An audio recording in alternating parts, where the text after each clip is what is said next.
सामूहिक विवाह का मतलब हम सब एक परिवार की तरह शादियां भी एक जगह में ही करें, यहाँ जाना वहां जाना ये सब तो नहीं, अब सब एक ही है तो ये होना ही चाहिए। इसमें जिसके पास बहुत सारा पैसा है ना वो कहीं और भी इन्वेस्ट कर सकता है। जरूरी नहीं है कि प्री वेडिंग ऐसे करवाओ, आधे कपड़े पहन के प्री वेडिंग करवाओ, शादी से पहले आधी शादी तो प्री वेडिंग में ही हो जाती है।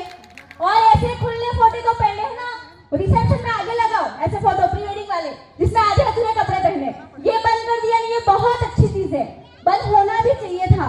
प्री वेडिंग बंद हो गई, उसके बाद सामूहिक विवाह जो हुआ सब एक जगह पे होगा, खर्चे बहुत से कम हो जाएंगे, खाना सबका बच जाएगा, वेस्ट कुछ जाएगा नहीं, और सबसे बड़ी बात तो ये हमारा समाज पूरा हैंडल करेगा, तो हमारे किसी भी एक इंसान पे प्रेशर नहीं आएगा। और जब सब मिलके करते ना तो वो चीज बहुत ही आसान हो जाती है और अच्छी भी हो जाती है कि किसी अकेले का नहीं है। तो सामूहिक विवाह तो होना ही चाहिए, पहले ही हो जाना चाहिए था, ये तो बहुत साल पहले ही, पर पता नहीं क्यों बंद कर दिया था। अब इसको वापस चालू करें, बहुत अच्छी बात है। और जो लोग ये बोल रहे ना कि जो भी सामूहिक विवाह है हम तो ना पैसे भर के भी शादी अलग से ही करेंगे, तो उनको है ना मेरी रिक्वेस्ट है, या तो समाज से ही कुछ ऐसा करो कि कोई ऐसी हिम्मत करे ही नहीं। समाज ने नियम बना दिया, वो कैसे टूटेगा यार? समाज होता है, इसका मतलब ये थोड़ी कि तुम्हारे पास पैसा है तो तुम पैसे भर दोगे, दंड भर देंगे, लेकिन हम प्री वेडिंग करेंगे, हम रात का रिसेप्शन करेंगे, हम सामूहिक विवाह में शादी नहीं करेंगे, तो कोई का कलेक्ट करे क्या? अब समाज ने बना दिया तो करना ही पड़ेगा वो सब। और ऐसा कुछ होना भी चाहिए कि नियम बना दो, सामूहिक विवाह में शादी करनी है तो करनी है, और अगले साल तक ये हो ही जाना चाहिए।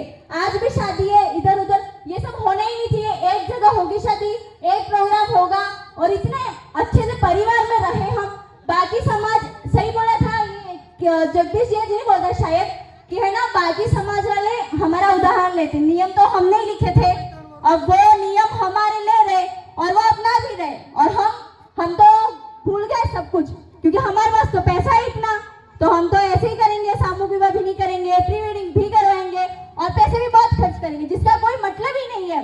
रिसेप्शन में इतनी जगह मतलब फालतू चीजें, उनको भी पता है कोई खाएगा नहीं, शादी में आएंगे बस दिखावट के लिए आते हैं लोग, बाकी किसी का कुछ ऐसा मतलब होता नहीं है।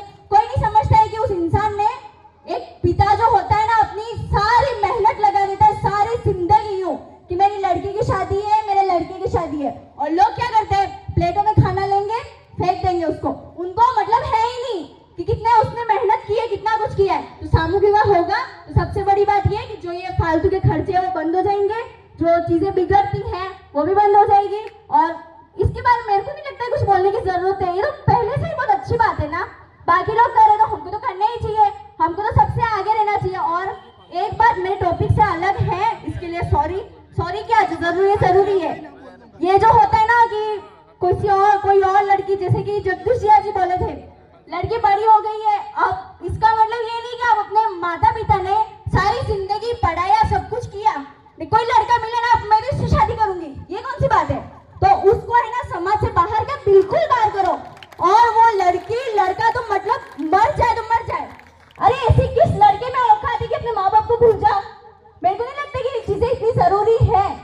तो ये होना ही, अभी किसी लड़की ने, मैं जानती नहीं हूँ किसी को, बट वो जो भी किया उसको अलग करो समाज से, और जो जरूरी है। और है ना रूल्स इतने मुश्किल बनाओ ना कि कोई तोड़ने की हिम्मत ही ना करे। पहली बात तो कोई भी रूल्स तोड़ दे, पैसे भर दे, ये तो होना ही नहीं चाहिए। थोड़ा स्ट्रिक्ट होना जरूरी है लाइफ में, वरना फिर कोई मतलब नहीं रहता है। और है ना एक बात और, वो दीदी जो बैठे हैं जिनको इधर लाए थे ना, बहुत अच्छे, मतलब इनके जैसा बनना चाहिए लड़कियों को, हैट्स ऑफ है मेरा उनको।